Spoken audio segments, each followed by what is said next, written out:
ये कहानी है राधा और श्याम के जीवन पर आधारित है। मैं राधा थी और मेरा प्यार श्याम था। हम बचपन से साथ खेलते और पढ़ते थे। वह हमेशा मेरी मदद करता था और मुझे हंसाता था। मैं हमेशा उसे देखती रहती थी और उसके साथ समय बिताने के लिए तरसती रहती थी। एक दिन हम स्कूल से लौट रहे थे और बारिश होने लगी। हमने एक पेड़ के नीचे शरण ली और बारिश का मजा लिया। वह मुझसे बात करता रहा और मैं उसकी बातें सुनती रही।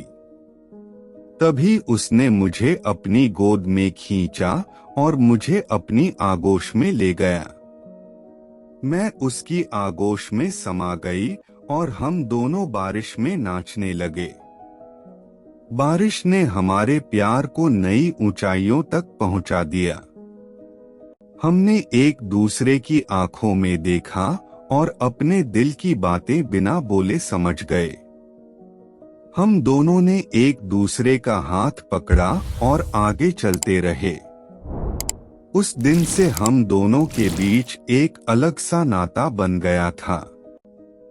हम अपने स्कूल और कॉलेज के दिनों में बहुत मजे करते थे। जब हमारी उम्र 20 साल हुई तो हमने अपने परिवारों को अपने प्यार के बारे में बताया। उन्होंने शुरू में हमारे प्यार को समझा नहीं, लेकिन बाद में हमारे प्यार को स्वीकार कर लिया। हम दोनों का रिश्ता तब सार्थक हुआ जब हमने एक दूसरे से विवाह कर लिया। अब हम दोनों एक दूसरे के साथ अपनी जिंदगी का हर पल जीते हैं। हम अपने परिवार के साथ खुशी और संतुष्टि से रहते हैं और हमारा प्यार आज भी एकदम फूल बनकर खिला हुआ है। हम दोनों एक दूसरे का साथ कभी नहीं छोड़ेंगे। यह हमारी प्रेम कहानी जो हमने साथ में लिखी है।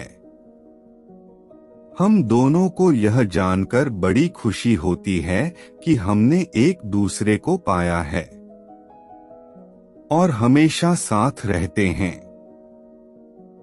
हमारी शादी के बाद हम दोनों ने एक अलग से घर लिया और उसमें रहने लगे। हम दोनों ने एक दूसरे को और अच्छी तरह समझने का भी समय निकाला। शुरुआत में थोड़े टकराव हुए, लेकिन बाद में हमने एक दूसरे के साथ बेहतरीन रिश्ते बनाए। हमारी जिंदगी में एक बड़ा बदलाव आया। एक समय आया जब हमारे घर में बच्चे की कमी होने लगी। हमने दोनों एक दूसरे के साथ बात करके निर्णय लिया कि हम एक बच्चे को अपने जीवन में लाना चाहते हैं। हम दोनों ने एक अच्छे डॉक्टर की सलाह ली और कुछ समय बाद हमारे घर में एक सुंदर बेटी का जन्म हुआ। हमारी जिंदगी में नई उमंग आई और हम अब एक नई जिंदगी की शुरुआत करने जा रहे थे। हमने अपनी बेटी के साथ एक खुशहाल जिंदगी जीना शुरू किया और हम दोनों उसे बेहतर संस्कार और शिक्षा देने का प्रयास करते रहे। अब हमारी बेटी खुशहाल जीवन जी रही है। जब हमारी बेटी 5 साल की हुई तो उसके साथ एक दिन बहुत बुरी घटना हो गई थी। वह स्कूल से लौट रही थी, तभी एक बाइक ने उसे टक्कर मार दी थी। हम दोनों काफी घबराए हुए थे। हम जल्दी से उसे अस्पताल ले गए थे। वहां उसे कुछ दिनों तक रखा गया था और उसके बाद उसने कुछ हद तक ठीक होना शुरू किया। हमने उसे बेहतर स्थान पर ले जाने के लिए सोचा तो हम न्यूजीलैंड चले गए थे। न्यूजीलैंड में हमने अपनी बेटी को एक बेहतर जगह पर जाने दिया था। हमने उसे एक अच्छे स्कूल में भर्ती करवाया और उसे अच्छी तरह से पढ़ाया। अब हमारी बेटी एक बहुत ही सफल और संतुलित इंसान हो गई है। वह एक अच्छी कंपनी में काम करती है और खुशी की जिंदगी जीती है। हम उसके सफल होने पर बहुत गर्व महसूस करते हैं और उसके सफलता में हमारा भी हिस्सा होता है। मैंने अपनी बेटी की एक बहुत ही समझदार और सामाजिक व्यक्ति से शादी कराई थी। वह एक स्कूल के प्रधानाचार्य थे और बहुत अच्छे विचार रखते थे। उनकी विवाहित जिंदगी बहुत ही सुखद थी और वह दोनों एक दूसरे के साथ बहुत खुश थे।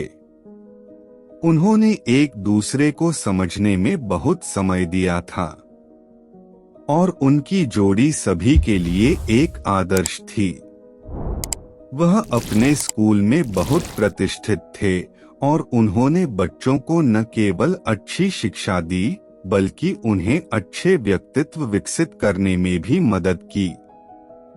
अब वह सेवानिवृत्त हो चुके हैं, लेकिन उनके उपदेश आज भी उनके छात्रों के लिए अमूल्य हैं।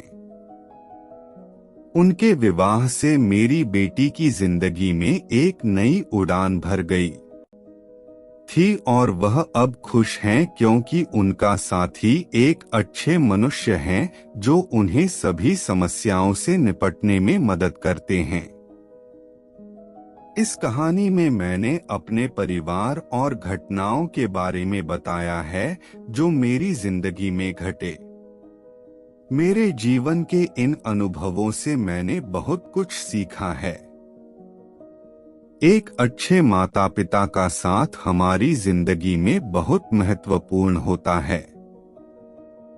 मेरे परिवार की सहायता और समर्थन से मैं अपने सपनों को पूरा कर सका। शादी के बाद भी हमारी जिंदगी में कई अच्छी बदलाव हुए।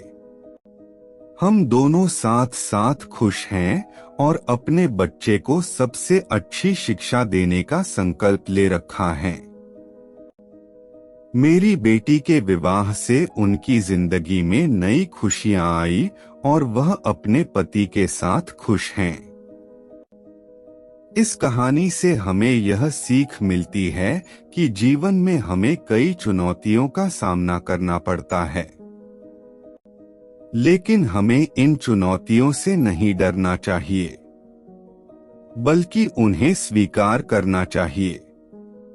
अगर हम अपने सपनों का पीछा करते रहते हैं तो एक दिन हम उन्हें पूरा कर सकते हैं। इस कहानी को सुनने के लिए मैं आपका धन्यवाद करता हूँ। ईश्वर आपके जीवन को खुशियों से भर दे।